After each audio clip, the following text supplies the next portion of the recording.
What's up, YouTube? What up, Mac heads? What up, everybody?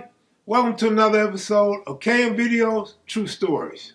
And the money, ain't no hoe in me, boy, I keep it 100. Since it's a drought of real niggas, how the fuck could you hate? Could he not bitch and walk around wild trying to die? And the money, ain't no hoe in me, boy, I keep it 100. Uncut G, I ain't no rapper. If you want a verse, nigga, come to my hood so I can stop. And the money. That was it. I never stopped banging. I started banging hard, then I got so hard till it was a shame. Welcome to another episode of KM Videos, True Stories. Today's story takes place in the late 1990s. And this is while I'm still on parole. I'm on parole at the time. And we got two homies. I'm not going to say their name. They're not in bad standing. They're in great standing. Two dudes with cool names from the set, cool reputations, been all through the halls in YA and state prison. One even been to federal prison. And these are the homies, good homies, right? And they, during this time, they were coming over my house all the time, especially one of them. One was coming over every day. The other one was coming over every now and then. Because during this time, my brother and some of our other close, reputable homeboys was locked up. So they weren't coming over, but these two dudes was. These two dudes went off and did they ventured off into some deal over weed with this one particular guy who you'll find out who he is later. And they tried, from what I was told, they tried to twist this dude out the weed or the weed money. But this dude was with the business, and he wasn't having it. He owned a car shop, a lowrider shop with the paint, the hydraulics, the whole nine. He also hustled. He was known for hustling, had some arrests over drugs and stuff like that. And he was a very upscale type of guy. Like, he's going to build your car right. Fresh, nice paint, fresh, expensive hydraulics, music, whatever it is he does to your car, it was going to be top notch. Very well-known dude.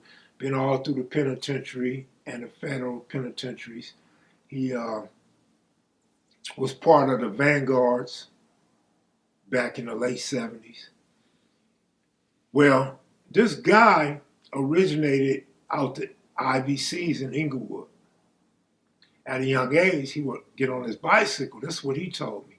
Get on his bicycle and would come to the 60s. So he would hang with some older, reputable 60s.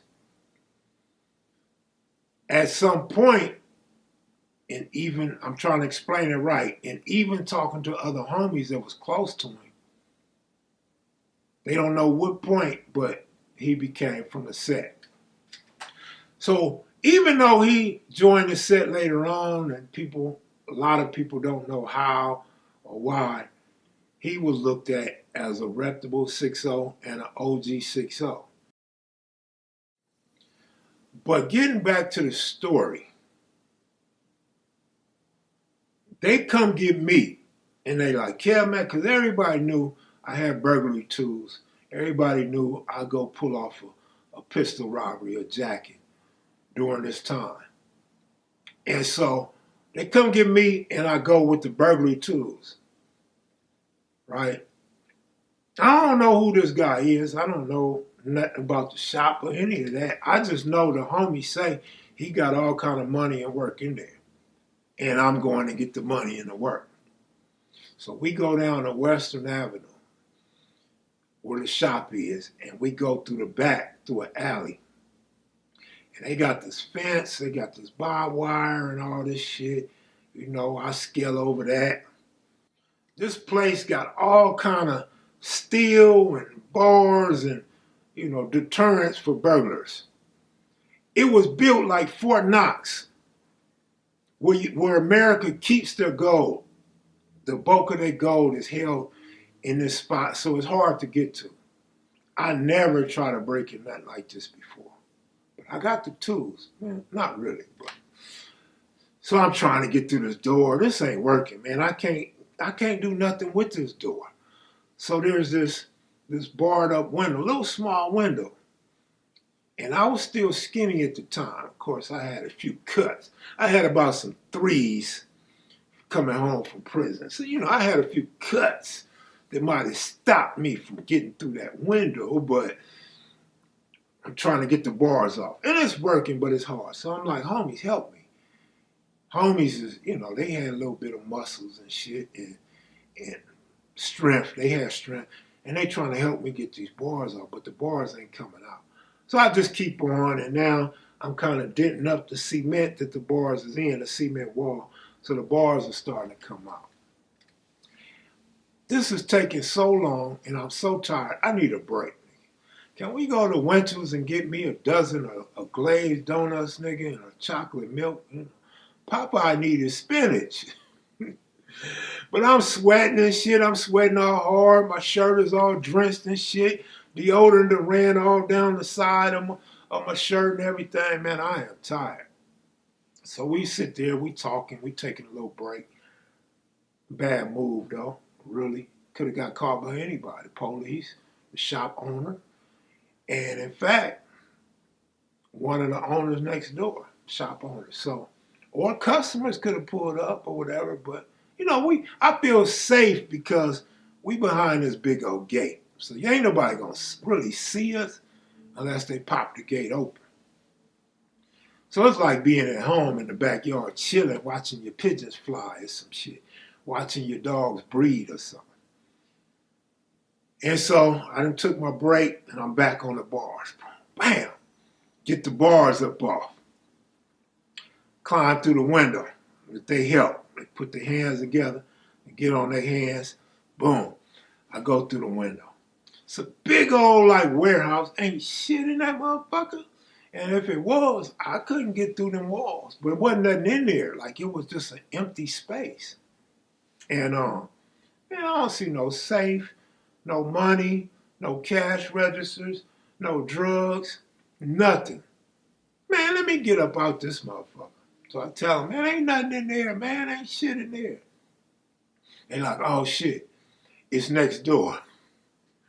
Nigga, y'all had me do all this shit and the spot is next door? So I'm like, let me get back up in there. Maybe I could get through a wall. Can't get through no wall. That shit is like cement and steel. Cannot get through there, so it's nothing I could do.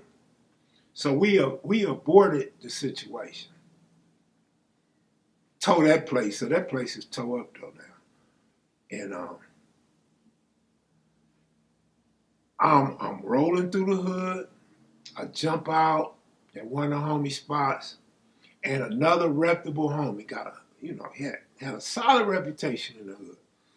Always known for, I don't want to name no specific, but he was very well known in the hood, respected, and kind of was like one of our leaders when a lot of homies wasn't on deck. He was that guy. And he smiles at me. He said, Mac, cuz, what's up, homie? Yeah, I heard you and such and such try to get in the homie Money Mike shop.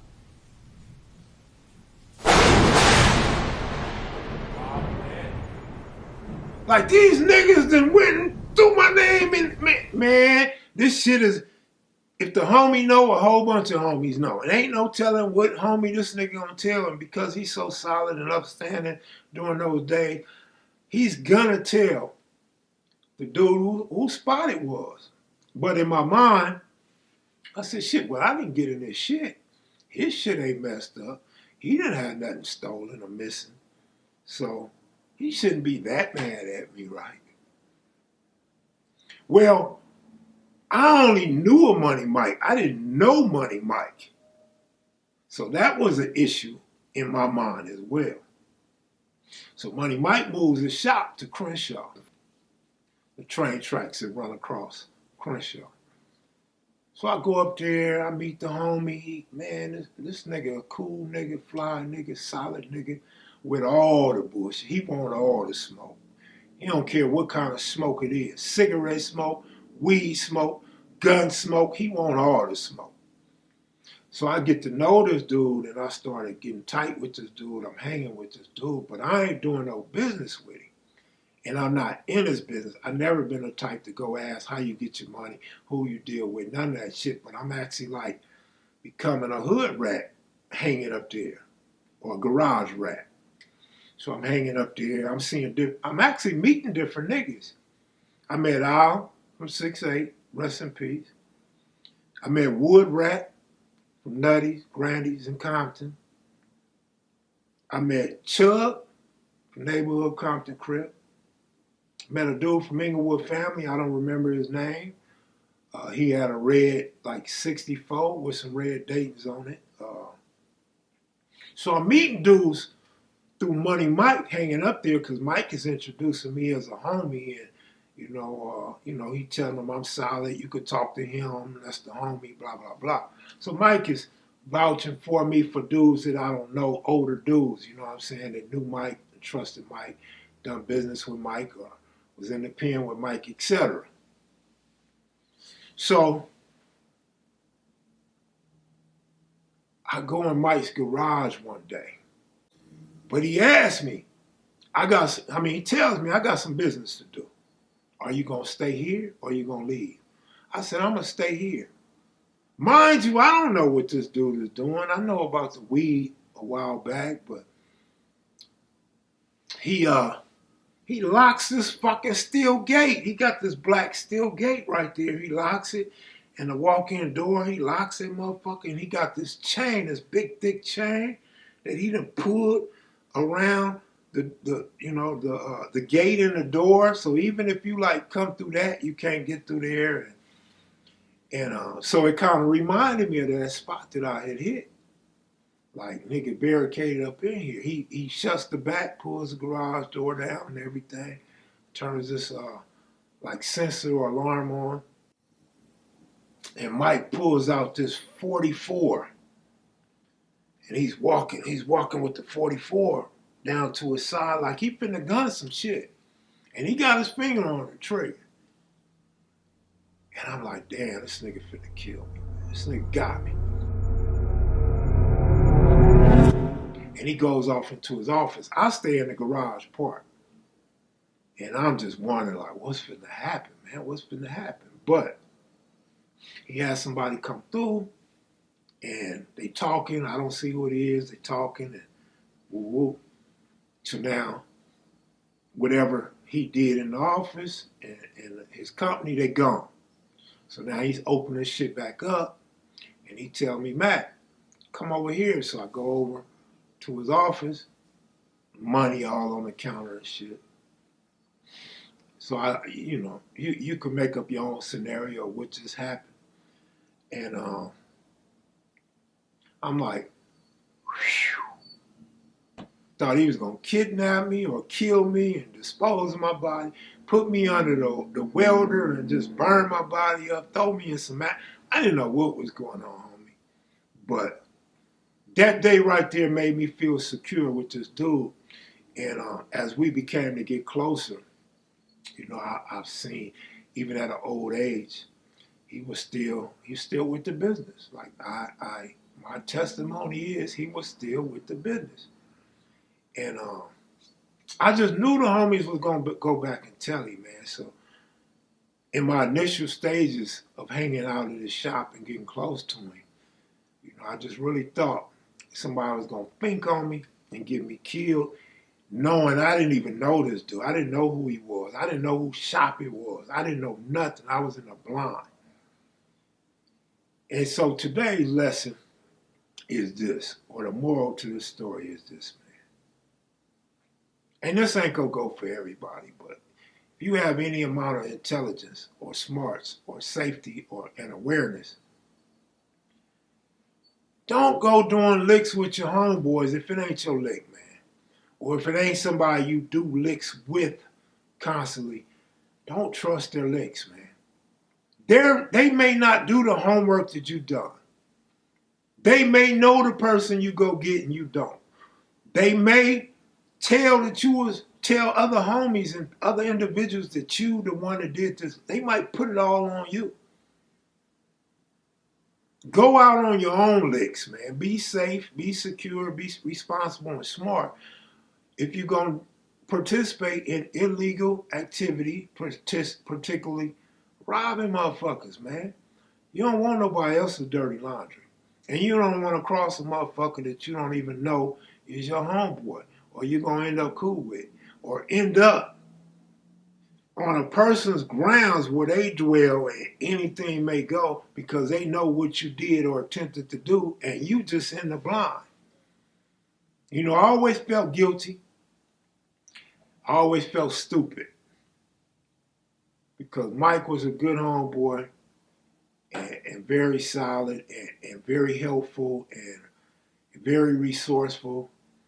And I was going to do an interview with Mike.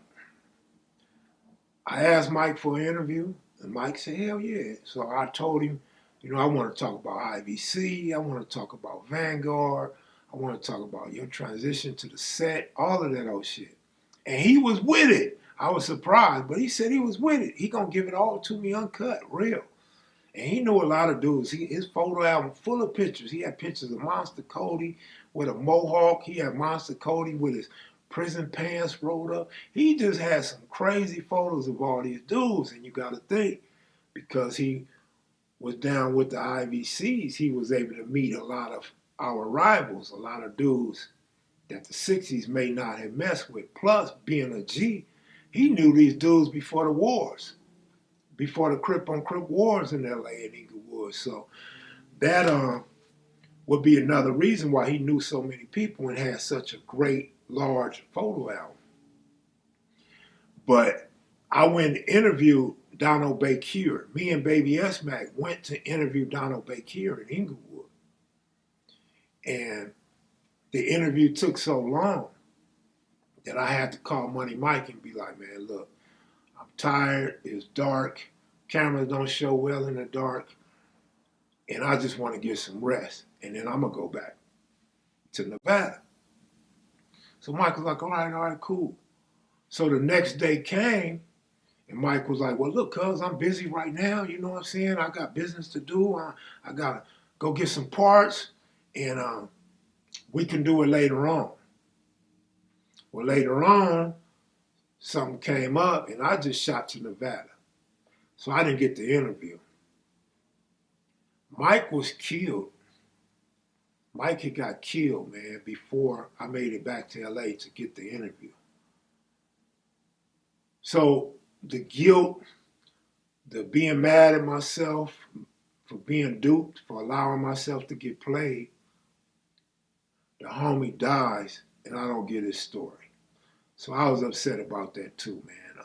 I really wanted Mike's story. Mike could have filled in a lot of blanks about prison, the Vanguards, the Blue Magic before CCO and Blue Notes, all that shit. So that's one interview of many that I hate we didn't get. But that's it for today, man. That's it for today. Never know who you might get close to, who becomes your friend, who's solid, and who shares your admiration for what you do. In my case, it was the gang history that Mike liked. It was the gang interviews that Mike was trying to get me. And Mike was always behind me. Mike stood behind me and always spoke highly of the magazine and what it is I was trying to do. Rest in peace, OG Money Mike. That said, I'm out of here, man. Hopefully y'all like the story. Be sure to click the like button. If you're new to the channel, please subscribe. I tell all sorts of hood stories here, family stories and stuff like that. And don't be afraid to leave a comment, man. I'm out of here, y'all. Y'all have a good day. Salute.